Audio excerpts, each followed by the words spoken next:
Bonjour Emmanuel Bonnet-Oulage. Bonjour. Merci d'avoir accepté notre invitation. À nouveau, Emmanuel, je te reçois dans la Midinale. Tu es coprésident de la FSGT, la Fédération sportive et gymnique du travail, et tu es aussi administratrice du CNOSF, le Comité national olympique du sport et sportif français. Pardon, je vais y arriver décidément. Et ce matin, j'avais envie de revenir avec toi sur les enjeux de la diplomatie du sport ou la diplomatie par le sport, je ne sais pas comment il faut l'appeler. La Russie est désormais privée de mondial de football, elle est privée aussi de Jeux paralympiques, comme les Bélarusses d'ailleurs. Est-ce que c'est une bonne décision de priver la Russie de ces grands rendez-vous sportifs? Moi, je pense que oui, parce que d'ailleurs, Lucas Aubin, qui est spécialiste de la géopolitique par le sport en Russie, a très bien expliqué comment le régime de Vladimir Poutine a mis le sport finalement presque au même niveau que l'arme militaire, que la politique et les oligarques. Donc, il y a un rôle extrêmement important du sport. C'est une arme, on l'a vu aussi avec, par exemple, l'institution du dopage d'État. Et d'ailleurs, ça fait maintenant plusieurs années finalement que les Russes défilent avec le drapeau du comité olympique russe, mais pas au nom de l'État russe à cause de cette institutionnalisation du dopage. Après, je pense que ce qui serait important à souligner, c'est le rôle que peuvent avoir des sportifs russes en tant que citoyens pour contester l'autocratie de Poutine, pour contester la guerre. Donc certains se sont manifestés. Après, ça reste une question extrêmement complexe de savoir s'il faut punir les sportifs qui n'y sont finalement pour rien. Ouais. Ça fait référence à toute l'histoire des boycotts des Jeux olympiques, par exemple, depuis 1936, où on se rend compte finalement que les boycotts en tant que tels n'ont pas tant que ça marqué l'histoire. C'est surtout finalement ce qui s'est passé pendant les Jeux qui ont marqué l'histoire avec Jesse Owens, par Ouais. exemple, ou le point levé à Mexico. Justement, est-ce que c'est pas de ça dont on va se priver? Je pense notamment au mondial de football, de sportifs qui pourraient afficher une résistance, afficher une opposition à Poutine, qui aurait, sur le plan symbolique, on l'a vu, des danseurs du Bolchoï ont dénoncé l'invasion et la guerre faite par Poutine, des personnalités du monde de la culture. Tout cela est très symbolique, mais c'est des images qui marquent, qui sont fortes, dont on va se priver dans le cadre du mondial, mais aussi des Jeux paralympiques. Oui, c'est pour ça que c'est vraiment une question complexe, je pense, avec une réponse qui ne peut pas être complètement affirmative. Maintenant, par exemple, dans le tennis, il y a des sportifs qui vont pouvoir participer parce qu'ils ne représentent pas en tant que tel la Russie, mais leur nom propre finalement. Donc, peut-être que dans ce cadre-là, il y aura ce type de manifestation. Voilà, moi, je Ouais. pense que c'est plutôt une bonne chose que de les priver, mais en effet, on peut se passer à côté de ces contestations. La Russie, on sait aussi, c'est une grande nation sportive. Poutine lui-même, le chef d'État russe, surjoue la communication de l'exercice physique, il voue le culte du corps un peu. Il y a encore un côté très viriliste dans la manière d'appréhender le sport par la Russie, tu dirais, par Vladimir Poutine principalement? Oui, bah, pas que, hein. On a vu un certain Éric Zemmour essayer de montrer qu'il était Un grand viril et qu'il sportif. pourrait prétendre au poste de président en montrant qu'il savait jouer, en voulant montrer qu'il peut-être qu'il sait jouer au foot ou au tennis. Le sport a toujours été un fer de lance pour pour beaucoup d'États. On l'a vu par exemple avec l'Afrique du Sud et l'équipe blanche sud-africaine qui a été au moment de l'apartheid un argument de la puissance et du pouvoir blanc sud-africain. Et là, on voit que Poutine se sert finalement du sport aussi pour montrer que oui, la puissance de son pays, et à travers la puissance de son pays, sa puissance à lui. Malheureusement, il ne donne pas une bonne image, par exemple, du judo, puisque d'ailleurs, on a vu que la Fédération internationale lui avait retiré son titre de membre ou président d'honneur, je ne sais plus. Euh, voilà, oui, il se sert, comme beaucoup se sont servis du sport. Il y a le maire de Kiev aussi, qui est un ancien boxeur avec son frère, et c'est très présent aussi dans la manière dont lui-même résiste, communique avec la population de sa ville. Que peut faire une fédération comme la FSGT dans un contexte où on voit bien que à la fois les résistants, enfin la résistance qui se crée en Ukraine, les Ukrainiens eux-mêmes, mais aussi on le voit du côté des Russes, il y a un foyer de résistance fort, chez les Bélarusses aussi. Que peut faire une fédération comme la vôtre pour, je ne sais pas, peut-être accueillir des sportifs, des personnes qui sont menacées du coup physiquement de mort? Mm.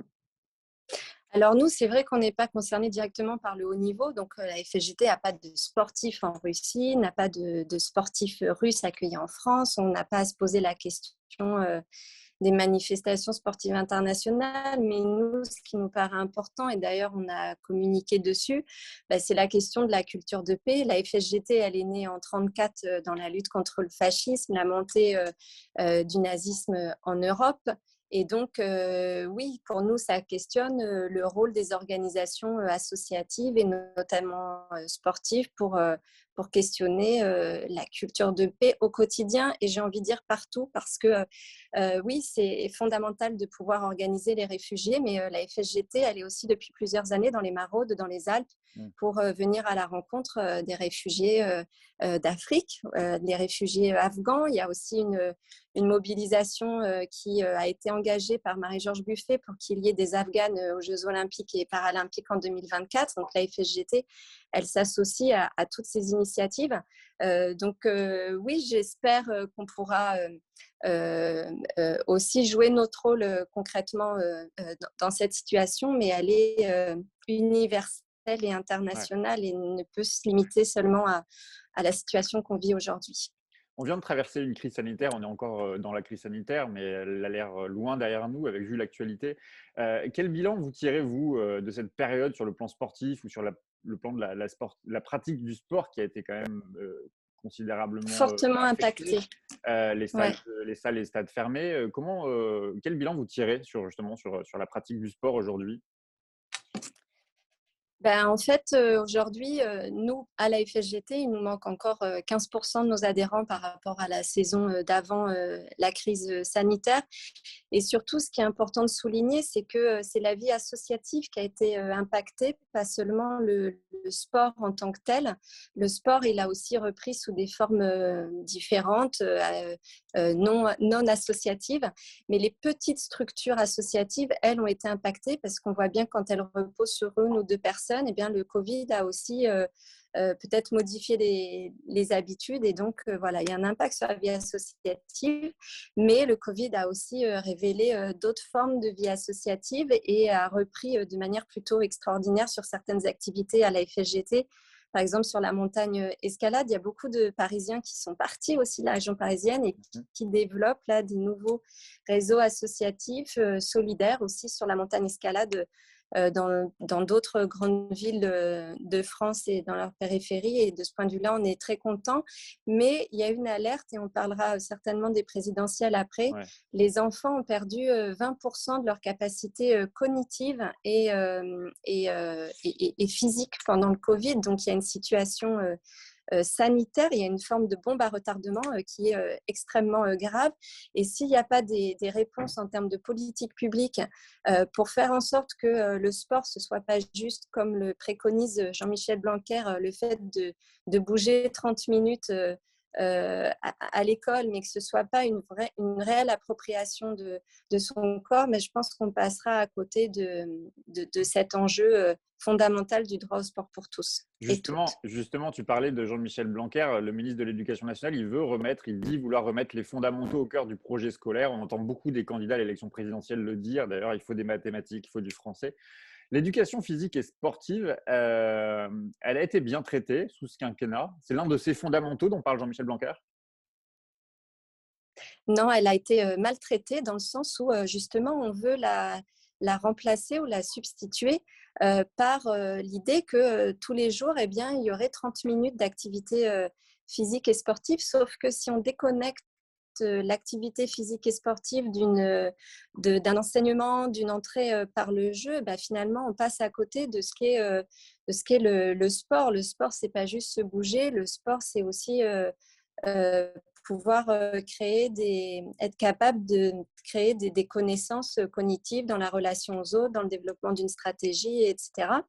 Et puis, ce qui est important de souligner aussi, c'est que l'enseignement, par exemple, à l'école primaire des profs d'EPS a baissé de 50%. Et par exemple, à l'IUFM de l'île de la Réunion, il y a eu moins 63% d'heures consacrées à la formation des instituteurs sur l'EPS. Donc, ça en dit long finalement d'en effet du caractère fondamental de l'EPS dans l'enseignement de l'école publique aujourd'hui en France.